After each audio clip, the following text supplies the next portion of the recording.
Hi mga preni! For beginners ang ating recipe for today.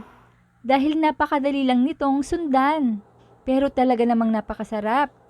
Pwedeng pang almusal, pang merienda at pang negosyo.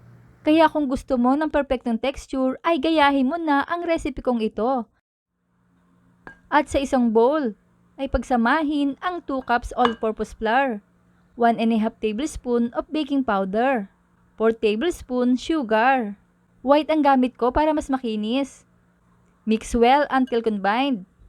At ibuhos ang 1 cup evaporated creamer o evaporada.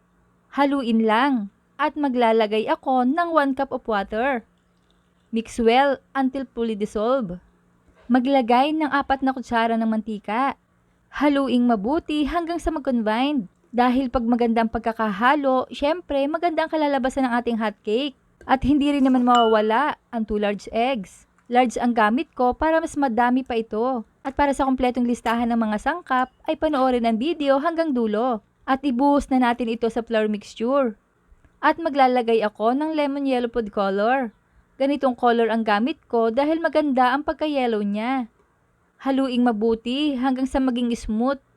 Nakagaya nito yung hindi runny. At sa pinainit na kawali ay igrease ito ng butter or margarine. Iset sa low heat. Pagkatapos ay ibuhos na ang butter mixture ayon sa nais mong dami nito. Basta lutuin lang ito sa low heat. Ayan, at nakikita mo nang nagbabubbles ang ibabaw. At kapag nawala na ang bubbles nito, ay i-flip mo lang para naman maluto ang kabilang side. Cook mo lang ng 1 to 2 minutes. Pagkatapos ay hanguin na. O diba ang ganda?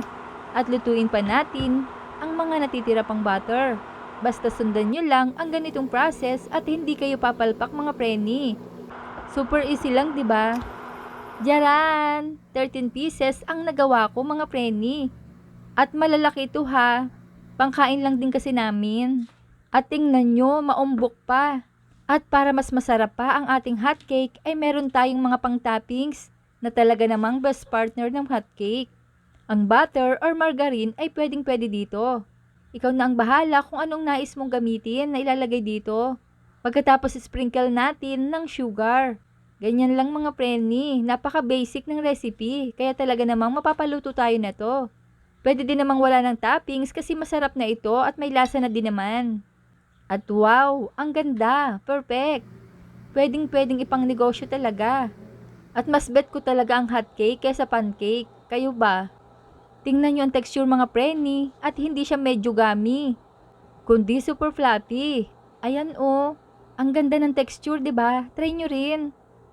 Try nyo na. Kaya i-like, i-share at i-follow nyo na ako para updated kayo sa mga reseping ibabahagi ko pa.